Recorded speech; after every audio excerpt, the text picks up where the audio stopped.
Bom dia, meus amados irmãos, que a graça, que a paz do nosso Deus e Pai maravilhoso, o amor do nosso Senhor e Salvador Jesus Cristo, habite de forma poderosa em nossas vidas, trazendo toda a transformação que todos nós carecemos para continuar crescendo no seu conhecimento e na sua graça maravilhosa. Hoje, segunda-feira, vamos aqui dar continuidade à nossa lição, né?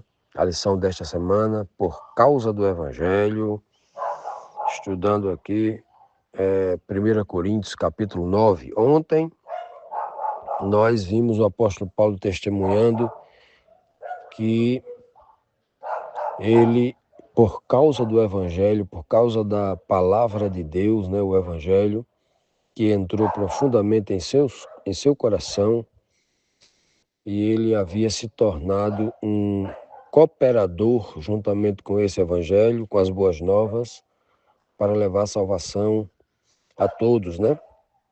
E ele disse também, traz um assunto muito importante, né? Levando a igreja de Coríntios, não dando aqui uma carteirada, né? Como dizem na linguagem popular, não cobrando respeito, não agindo de forma a pedir louvor, glória, reverência, porque ele era apóstolo, né, chamado por Cristo, porque ele tinha visto Cristo e Cristo o enviou como apóstolo dos gentios, né? O seu testemunho, que é várias vezes repetido, né, para mostrar às pessoas, não só, entre aspas, os seus direitos, mas também exaltando cada vez mais o seu dever. Um dever sem obrigação. Por que sem obrigação? Porque era um dever que Paulo fazia de forma voluntária, de forma liberal, ninguém o obrigava, nem Cristo o obrigava. Ele fazia, ele tinha para si como um dever, mas fazia isso porque amava o Evangelho, porque esse Evangelho o libertou. Ele fazia isso por devoção, não por obrigação, né? Esse testemunho de Paulo é muito bem assim evidenciado em suas palavras, né? E ele diz também, em relação a uma das tarefas do seu ministério, que além de pregar o evangelho, ele também era confiado às suas mãos valores, né, ofertas, e ele questiona a igreja de Corinto porque alguém deve ter questionado isso lá, né, de que ele poderia ou não estar usando uma pequena parte dessas ofertas para ele mesmo se alimentar nas viagens, né, e ou alguma necessidade básica, muito básica, né? Paulo não estava desviando dinheiro para comprar um carro, uma casa, um móvel, um bem durável, nada disso. Era o básico do básico. Paulo usava, se usou, era o básico para a sobrevivência. E por isso que ele diz assim, ele diz bem claro, né? Olha, eu não tenho o direito de comer e beber, aqueles que fazem o evangelho não têm. E ele fala de necessidades básicas, ele não fala nem vestir. Ele fala apenas comer e beber, mostrando que ele se utilizava do mínimo por causa da compaixão que ele tinha com os irmãos a quem ele iria visitar, levando esses recursos por entender que irmãos estavam passando necessidade maiores do que a dele. Então Paulo vai testemunhar várias vezes sobre isso, né? De que ele passava inclusive nudez, fome, sede, e muitos outros desafios por causa do evangelho, e ele tinha esse direito, mas ele nem diz que usou desse direito, mas ele fala aqui que tinha esse direito, né? E era um direito assim básico, né? Um direito básico mesmo de que não era só Paulo, né? Todo mundo tem esse direito, né? O direito de sobreviver. Portanto, dando continuidade a essa ideia, esse pensamento, essa defesa que Paulo está fazendo aqui, vamos então para a terceira pergunta de hoje, né? Por que Paulo questiona sobre o direito de não trabalhar? que exemplos ele usa para se defender. O texto está em 1 Coríntios 9, 6 a 8, que diz assim: ou somente eu e Barnabé não temos direito de deixar de trabalhar? Quem jamais vai à guerra à sua própria custa? Quem planta a vinha e não come do seu fruto? Ou quem apacenta um rebanho e não se alimenta do leite do rebanho? Porventura, falo isto como homem, ou não o diz também a lei? Ou a lei não diz isso também, não defende isso? Pois bem, veja bem, meus amados, que nesse texto aqui, Paulo vai, falar dele e do seu companheiro, da sua, o que as igrejas chamam hoje de dupla missionária, mais ou menos isso. Então, Paulo tinha um cooperador, uma outra pessoa que tinha a mesma disponibilidade de tempo e a mesma, fé e convicção da necessidade do trabalho missionário, que o acompanhava, que era Barnabé. E ele diz bem claro aqui, será que todo mundo tem o direito de comer e beber, só eu e Barnabé que não tem? Né? Será que todas as pessoas que se dedicam a uma obra, quando ele fala todo mundo aqui, por exemplo, ele pode estar citando também aqui, os levitas do templo, os sacerdotes do templo, aqueles que viviam durante 15 dias do ano dedicados 100% ao santuário. Nesses 15 dias não comiam, não bebiam? Né? Se até para estes aí, os levitas, que não receberam nenhum tipo de herança, terra nem nada para poder cultivar, plantar, etc., o Senhor dedicou os dízimos para eles, a produção dos outros, as dádivas que vinham dos outros, para os cuidados dele, e eles não iam se alimentar? Tem que se alimentar, não é? Não é à toa que a Bíblia diz: trazer toda a casa, trazer para cá todo o mantimento, alimento, né? Ele diz claramente aqui nesse texto, que ele cita outros exemplos aqui também, que ele diz bem claro: ou a pessoa vai à guerra com seus próprios recursos. Ora, toda a guerra que era declarada, quando o povo saía para defender a soberania de sua nação, eles saíam com os recursos que havia do tesouro, dos impostos arrecadados, os recursos que tinha de ouro e prata eram usados para comprar alimento, para comprar armas, para comprar todos os recursos necessários para o enfrentamento igual a este. Então, era disso que Paulo está dizendo aqui, ó. Se eu estou indo a uma guerra, a maior de todas as guerras, que é espiritual, sou um soldado de Cristo, ora, se eu não tenho recurso para ir à guerra, os recursos vêm de quem? Quem providencia? Cristo. Como é que Cristo providencia? Esses recursos materiais temporários da sua própria igreja, não é mesmo? E aí Paulo traz esse raciocínio lógico, de bom senso, para mostrar aos irmãos, a necessidade e o trabalho, Ele diz também: quem planta uma vinha e não come do seu fruto? Veja que Paulo deixa bem claro aqui, ele não está dizendo quem planta uma vinha e não se delicia no vinho do seu fruto e vende e ganha dinheiro. Paulo não diz isso, é se alimentar do fruto. Lá na vinha, debaixo da vinha, não tem vinho, não. Debaixo da vinha tem os cachos de uva, você pega a uva e chupa lá. Não é o vinho, é o básico do básico, é o mais simples. Olha como que linguagem ele está usando aqui, né? O que apacenta a ovelha não se alimenta do leite, porventura, E aí ele deixa bem claro as coisas mais simples de tudo. Veja que ele não diz assim: quem apacenta um rebanho não mata um cordeiro para comer um churrasco, uma carne assada, que é o alimento mais nutritivo. Ele fala do básico, o leite, ele nem fala da carne.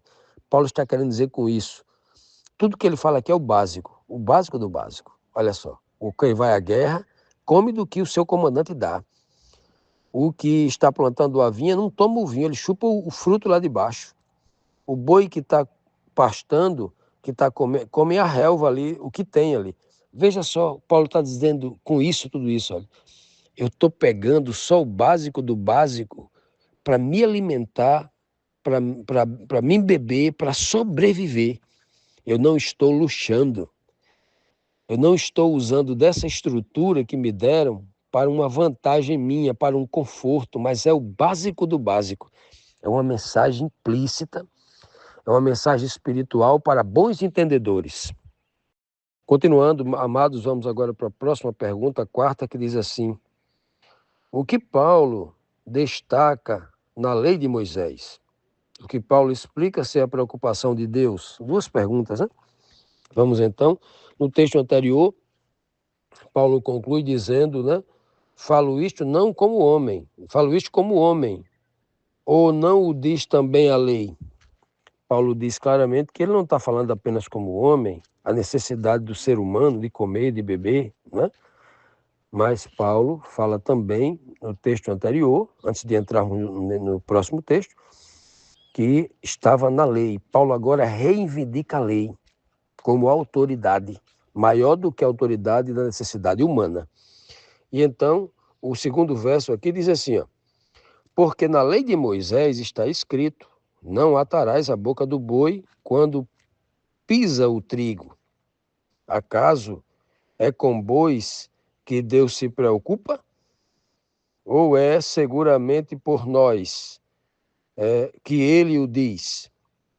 Certo que por nós que está escrito, pois o que lavra, cumpre fazê-lo com esperança. O que pisa o trigo, faça-o na esperança de receber a parte que lhe é devida. Então, Paulo está dizendo claramente aqui, Paulo reivindica a lei de Moisés como autoridade a ser cumprida e a ser obedecida e a ser ouvida. Para muitos que dizem que Paulo é contra a lei de Moisés, que Paulo veio aqui para anular a lei de Moisés, ou que Cristo fez isso, né? Cristo nunca fez isso, Cristo apenas mostrou para eles que a lei de Moisés que os fariseus defendiam, eles não estavam obedecendo, era só uma falácia da parte deles. E Paulo deixa bem claro aqui que não é contra a lei de Moisés, porque ele encontra nela justiça e bom senso, é o que ele está usando aqui, né? Como sempre Paulo faz. Entretanto, algumas pessoas, por exemplo, que diz que alguma parte da lei de Moisés passou, né? E não que algumas se cumpriram profeticamente, né? Como se cumpre uma profecia, em algumas, né? Aquilo que era para se cumprir, cumpriu.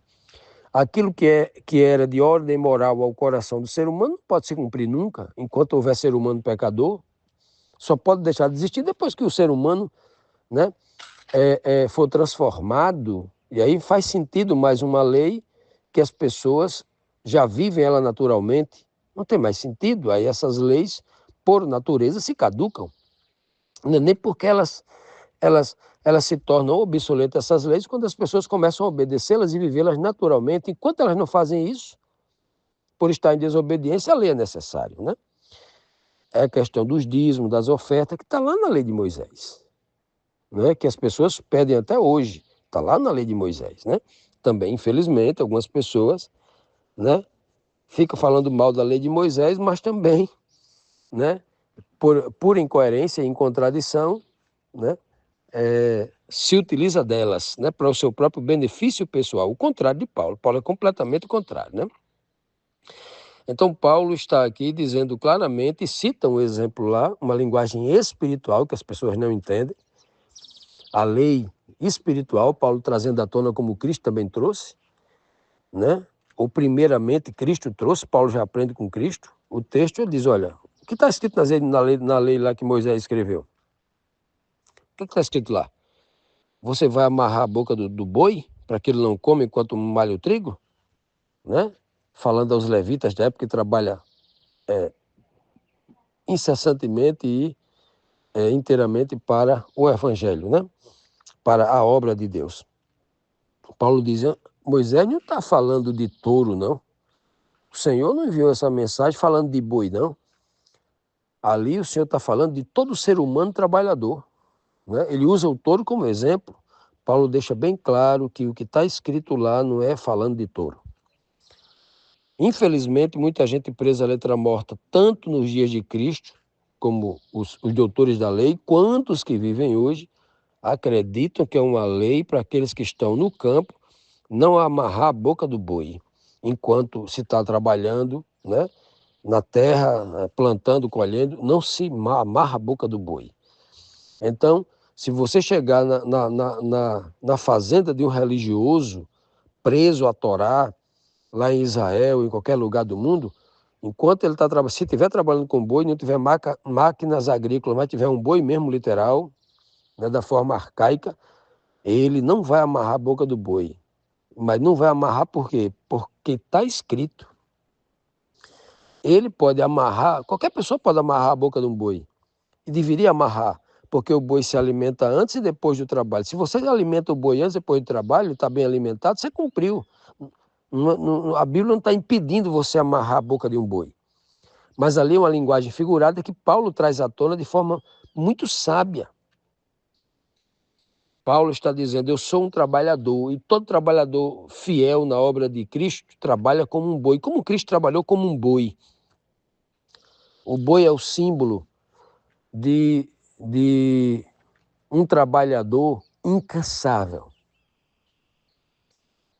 O boi é o grande símbolo de trabalho, inclusive no Apocalipse 4, né, quando fala das 4 criaturas, 4 querubins ou serafins que estão diante de Deus, ali, né, 4 criaturas, né, com a cabeça com a aparência de boi, outra de leão, outro de uma águia voando e o quarto de um homem, de um ser humano, né?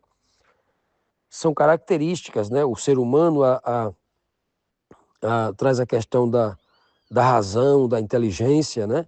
A águia voando, velocidade, o leão, coragem e bravura para realizar as coisas, e o boi, trabalho dia e noite. É assim que os anjos de Deus trabalham em nosso favor, né? Com muito serviço, com muita bravura, com muita velocidade, com sabedoria e inteligência vindo de Deus. É isso. Então, esses aspectos são muito bem explorados por uma palavra de cunho espiritual. Quando a palavra de Deus é enxergada como uma informação cultural, nenhuma edificação o homem recebe no espírito. E Paulo está tentando fazer isso aqui, chamando a igreja de Corinto a um raciocínio espiritual. Ó, preste atenção. Eu sou trabalhador, eu trabalho como um boi. Eu e Barnabé somos como os bois nessa obra. E vocês vão amarrar a nossa boca? Vocês vão impedir que a gente coma? Do mínimo possível? Do mais básico, né? Que a gente pode solicitar? Enquanto eu estou trabalhando, eu não estou de férias. Enquanto eu estou trabalhando, fazendo uma viagem de trabalho missionário, saindo de Jerusalém para Roma, de Roma para Jerusalém, nesse trajeto, eu vou ficar, se demorar 30 dias sem comer, levando dinheiro no bolso, levando né, ouro, alguma coisa no bolso, prata ou qualquer outra coisa, levando comida na sacola, eu não vou comer, vou passar fome, porque eu estou levando comida e recursos. Então Paulo deixa muito bem claro essas questões, né? Que é o básico do básico. Era algo que ele não poderia ter trazido à tona. Se Paulo está trazendo isso à tona, é porque tem uma igreja muito imatura, uma igreja sem equilíbrio emocional, espiritual, desculpe. Uma igreja que não tem a devida maturidade espiritual, o devido alicerce do conhecimento espiritual. Que o Senhor possa colocar isso em nossa mente de forma equilibrada, de forma honesta, clara, para que a gente realmente não só seja cooperador da obra de Deus, mas cooperadores conscientes, para não estar fazendo de ninguém, né, sabendo que aquele que cuida do rebanho tem o direito de tomar o leite, né? E não o direito de matar o rebanho todo, se tornar milionário, dono de tudo e opressor do rebanho, né? Esse é o equilíbrio. Que o Senhor nos abençoe, ilumine a nossa mente, para que a gente possa realmente ser cooperadores espirituais.